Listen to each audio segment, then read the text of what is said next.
the Reconstructionist Radio Podcast Network presents Worldview Media Podcast, where Gordon and Joyce Runyon view popular media through the lens of the biblical five-point covenant model to help believers appreciate and apply principles of exciting narrative and engaging storytelling.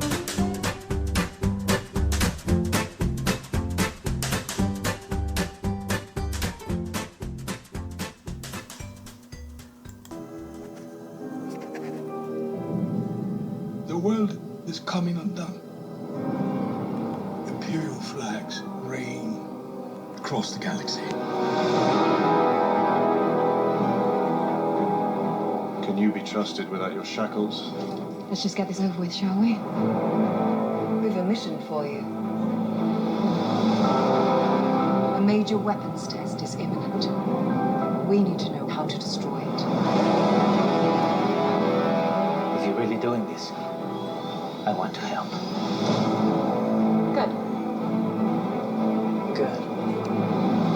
I've been recruiting for the rebellion for a long time. You destroyed our home. I fight the Empire now. I fear nothing. All is as the Force wills it. The captain says you are a friend. I will not kill you. Thanks. There isn't much time. Hey everybody, it's us, Worldview Media Podcast. Back at you on this Friday. Joyce and I are here. Hello, Joyce. Hello. And we are Taking a trip.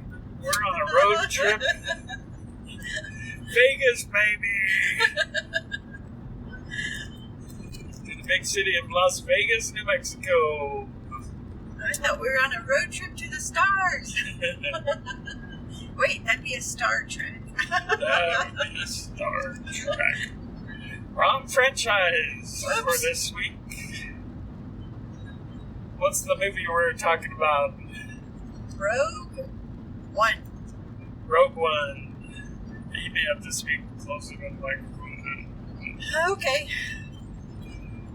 Rogue One, Star Wars. And this movie, if you've never seen Star Wars, this movie will give you about all you need to know. Really? Pretty close. Okay. Well, I mean, my overall comment, before we get really into it, my overall comment was that this is just, the movie was kind of filled with pretty standard Star Wars stuff, and if you've seen a couple of Star Wars movies, then you won't be shocked to see anything that happens in this one. It just seemed a little bit derivative that way.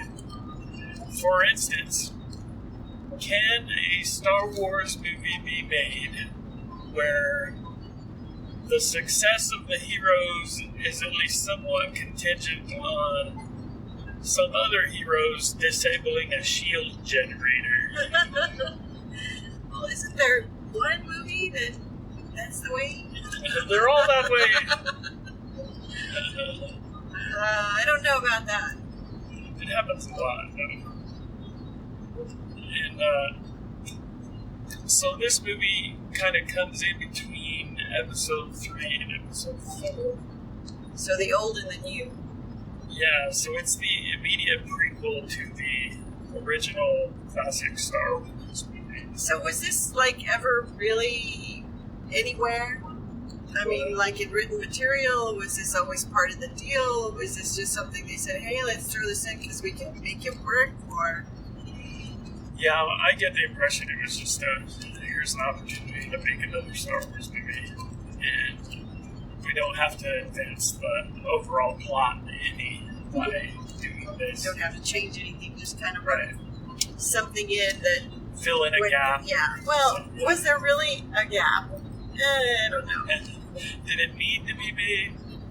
I don't know. To make money? Maybe so. Yeah. Let's see. So give me your thoughts overall on it. Well, I think, with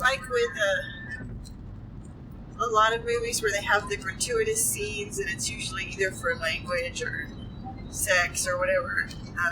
This movie has those scenes, but they're just for the sake of special effects. Oh, gratuitous special effects? Yeah, you know, with let me show you this weird-looking alien because I can come up with this weird-looking alien, and all these little things that really don't advance the movie. They don't give better in-depth for the characters or where they're at, and so I just thought there was some gratuity in that manner for those types of scenes. Yeah, I think I kind of agree with that a little bit, especially, well, it's hard to say, when you're going to have this grand battle out in space, you know, you do have to show the grand battle out in space. Well, but I mean, they have, was it a bar scene? I'm not even sure where it was, but they're just walking through the town, and there's, you know, let's look at this weird looking guy here, and then, okay, look, there's another weird looking guy that's an alien. Doesn't that get you? That's setting the scene. I didn't need that. That's like showing all the crazy town folk in a Western movie or something. They don't show that many crazy town folk. Well, so overall, you weren't terribly impressed then? It was alright. I think the characters were okay, but it really didn't, for me, it didn't really add anything to the series. It didn't really, it was kind of like a throwaway to me. If you don't see it, you're really not missing anything. If you do see it, maybe it adds a little something. So, I think that was a lot of effort involved for something that really doesn't do much, in my opinion. Yeah. Now, some of those special effects I did like, in terms of, it kind of freaked me out right at the beginning, where I'm sure through some kind of CGI they had General Tarkin show up and looking exactly like he did in the 1970s when the first Star Wars came out. Yeah. I thought that was interesting. I think they were less successful at the end when they when they had the CGI Princess Leia. Well, I think it was just her face superimposed on somebody else's face. Well, and it didn't quite match up. Just a little less successful. Yeah. But, you know, that was kind of interesting the way they pulled some of those things off, because, you know, they did have characters that you knew that were there to, I guess, give it some credibility, or I don't know. But I did wonder, because there's one scene where C-3PO and R2-D2 are together. Yeah. And I wasn't thinking they were together all the time at that point, at the beginning of the movie. Oh, okay. So it was this movie that threw them together? That they were together standing somewhere. Yeah. And I was like, and maybe I'm just confused in my own mind about what happened in Star Wars and where they were and were they actually together. I can't help you out there. I'm not as huge a Star Wars fan as I was when I was 10, whatever, but I haven't kept track of the overall stories. I feel like some of what was on my mind, one good thing was that I appreciated the fact that they, even though Disney owns Star Wars now and all that, I really kind of liked the fact that they ended the story without everybody living happily ever after, and in fact, you know, spoiler alert, most everybody dying. I really like that. That you don't have to tell a fairy tale where everything just works out well in the end for everybody, even for the people that you're rooting for. It doesn't have to work out well for them. And of course, sometimes it's hard to do that the right way. It still has to be satisfying. It still has to make you feel like the good guys won or something like that. So for me, that was a big deal. And then I guess one of the things that was on my mind was that from a story perspective, I didn't feel like there was anything in terms of character growth throughout the movie. Did you? I mean, I feel like we ended with all the characters being who they were when we first saw them. Well, I think there were some relationships built between characters. But, yeah, I don't know. And then the one guy that saves the girl, he just seems like he's gone crazy and someone's made him crazy. I mean, there was just stuff. That's why I said for me, it's kind of a throwaway. You know, if I hadn't seen it, it wouldn't matter. Yeah. A little bit of a waste of time. I felt like I don't want to be too harsh, but I mean, if you like this the series, if you like the franchise, you will probably enjoy this movie. I don't have anything against. There's some cows out here. cows on the road. The series or the franchise. You know, I'm just not. I'm not enamored with it. You know, like some people are. I think it's fun to watch, and I'll see it. And yeah, that's a good time. I'd really like to see the ones coming up with the backstories about Han, and you know, I think that would be fun to see. You're looking forward to Solo? Yes, I think that'd be really, really fun. I hope the actors do the characters justice. Yeah. All right, do you have like an overall grade for this or anything? I'm gonna probably say a B minus. Oh, really? Yeah. I was gonna go for a solid C for me, just because, like you were talking, it's kind of neither here nor there for me. If you go into it understanding that it's just kind of a summer action adventure, sci-fi special effects flick. Well, and then it's really hard to care about the characters some, because you're like, well, who are these people? Where are they? You know, what's the deal with them? And then they all just die, and so it's like, well, all right. I guess we all got a cause. Exactly. All right. Well, I think that's a decent way for us to state kind of overall feelings and all that with the plot. Now, if Jordan was here, she would probably say different things.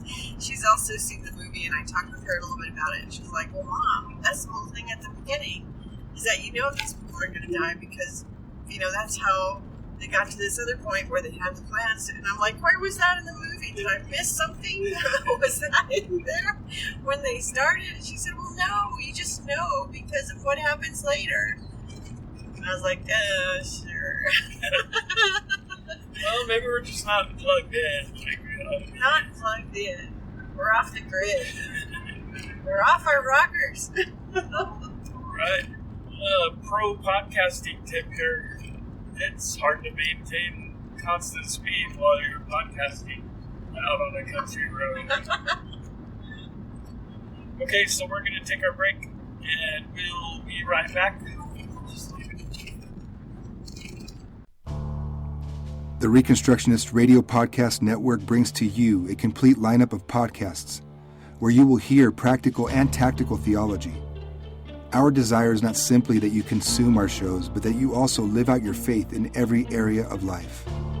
We can talk all day long about these things, but if we fail to put them into practice, then we fail as ambassadors of Jesus Christ, our King. Subscribe now to your favorite Reconstructionist Radio Podcast Network shows, or you can subscribe to the Reconstructionist Radio Master Feed, where all of the content we produce, including the audiobooks and audio articles, will pop up as soon as they are available. And don't forget to visit reconstructionistradio.com to volunteer as a narrator or to partner with this ministry financially. May the Holy Spirit stir you into action for Christ and His kingdom.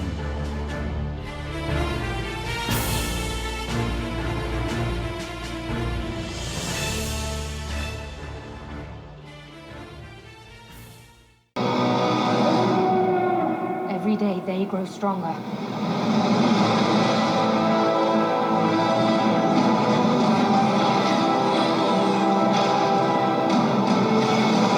There is a 97.6% chance of failure. He means well.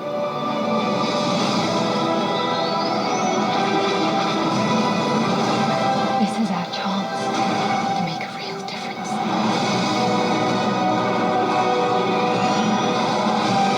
Are you with me? All the way.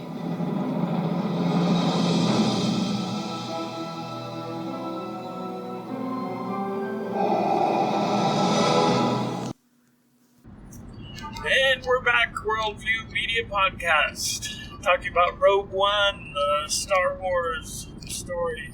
Is that the subtitle? The Star Wars story? I don't even think. Anyway. I don't have all my technical things with me today. Yeah, Josh normally has these things pulled up on the interwebs. Well, so let's talk more about themes and were there messages that were broadcast or anything like that? Just what sorts of things did you see, or did you have anything? Well, I think you, of course, have the story of sacrifice. Okay. You know, I think that's definitely in there. I think there's also some redemption in there as well, because the scientist who builds or the engineer, I don't know, he's forced into doing that because they've threatened him. Well, they kill his wife. They threaten to get rid of everybody else, get his daughter who escaped, and still in having to do all of that and build this weapon of destruction, he has also built in a way to destroy them. And everybody thinks this man is a bad man, and he's been forced into doing these things, and he wants to still make a way for people to get rid of it, because I don't think he really wanted to do that. And then, I don't know, there's that whole thing, well, I was just doing what I was told, I did this to protect somebody else, you know. Is that ever a real valid reason to... No, that's not a valid reason, but I feel like his redemption arc, if you want to call it that, was really solidified at the end of his life when he proved that he was willing to stand in the breach for men who were going to be murdered. Yeah. And even though they were, you know, maybe they were scientists who were being treated the same way he was and all that. So he was willing to take the blame that would surely get him killed for the sake of saving their lives. And It worked. ultimately, that was not a thing. Yeah. That's right. But in terms of the redemption story, he really did show his true colors when it mattered. And maybe if he had it to do over again, he'd make some different choices here and there, but he came through in the clinch. Well, I think you see that a little bit with the daughter, too, because she's been a thief and kind of a criminal, doing things that aren't necessarily right, and then coming to do this and say, well, I need to do this because...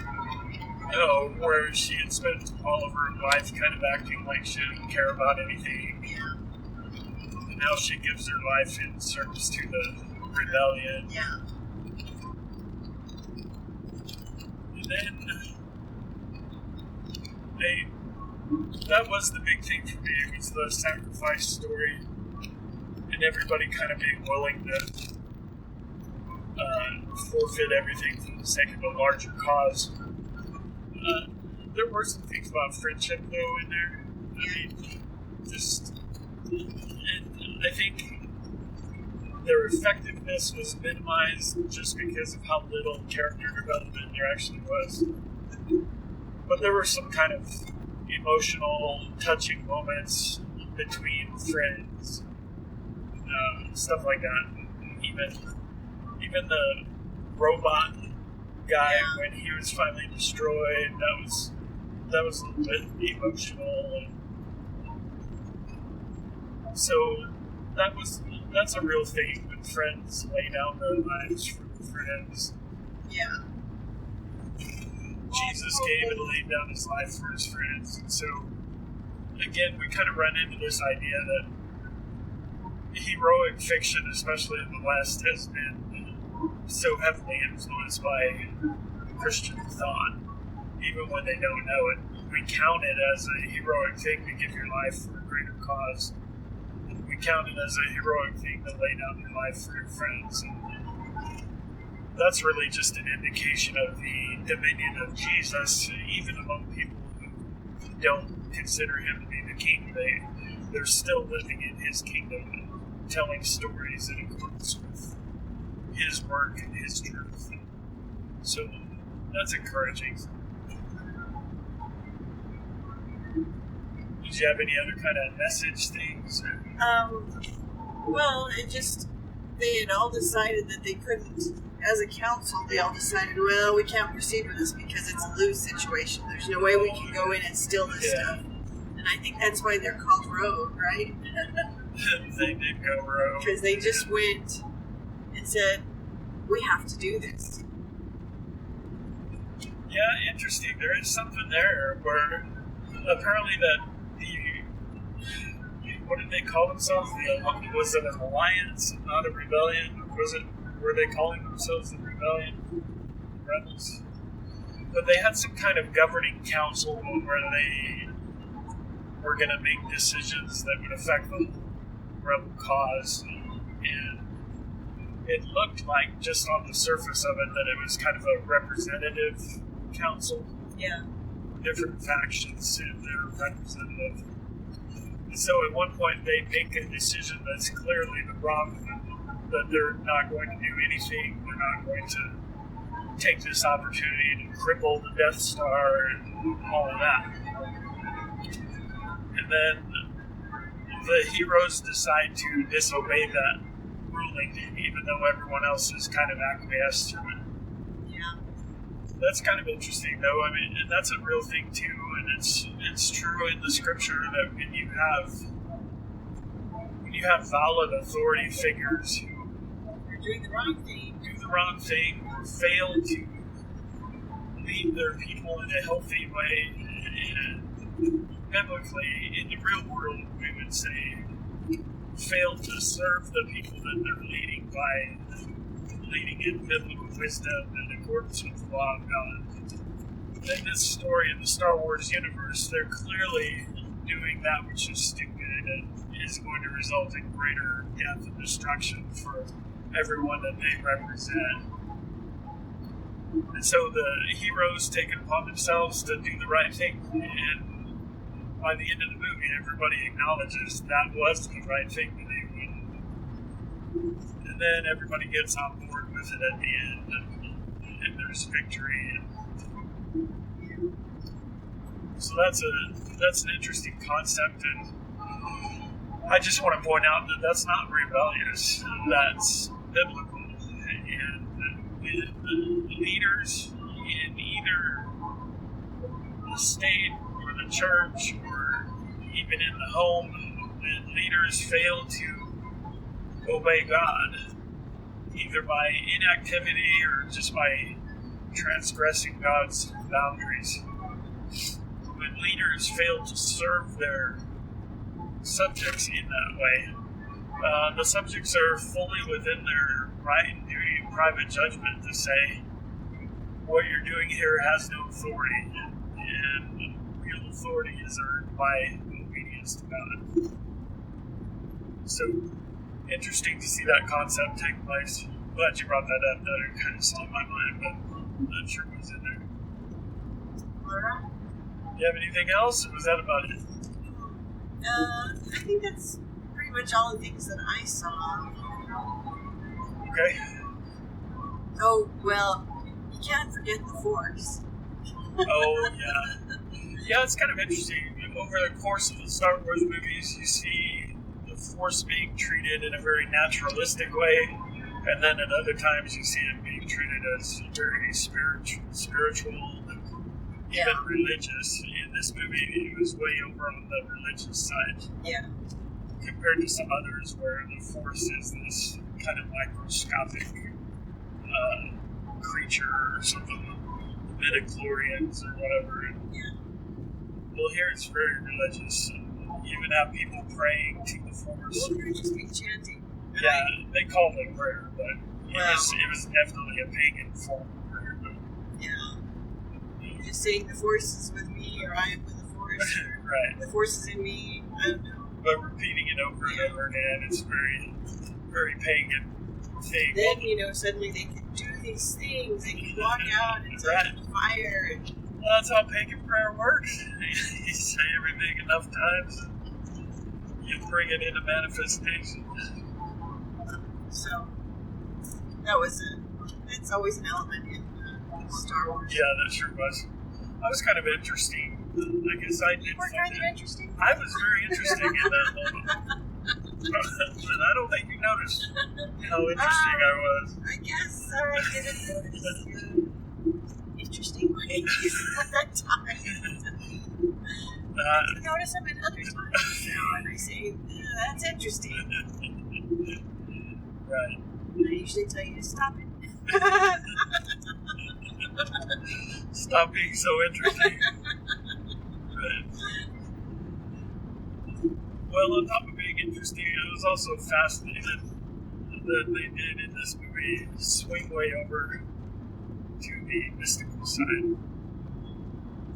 Which is kind of funny, is that just being consistent with the order of the shows as they were made, because the George Lucas Star Wars movies and the earlier ones, 4, 5, and 6, Yeah. they were all on kind of the mystical side, but then the remakes 1, 2, and 3, they went way over to the naturalistic edge of the spectrum. And now here we are in the prequel to episode 4, back way over on the mystical side. Well, I guess I didn't notice anything else in there that struck me. Well, it's because you were so interesting. It's hard for me to be interested in anything else. Yep. All right, then. Well, I guess we'll sign off and say goodbye until next week. Go out there and dominionize.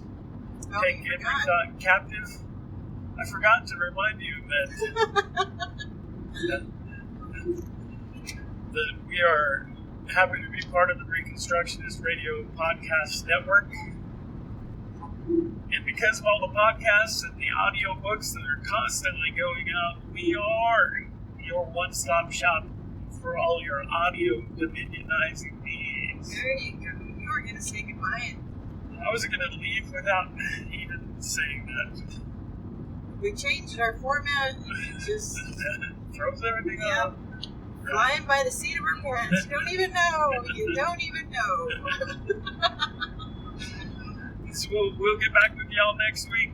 Tune in next time. God bless y'all. Bye.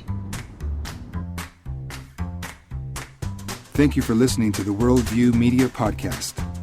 Please visit reconstructionistradio.com to check out the other podcasts in our network and to download our free audiobooks.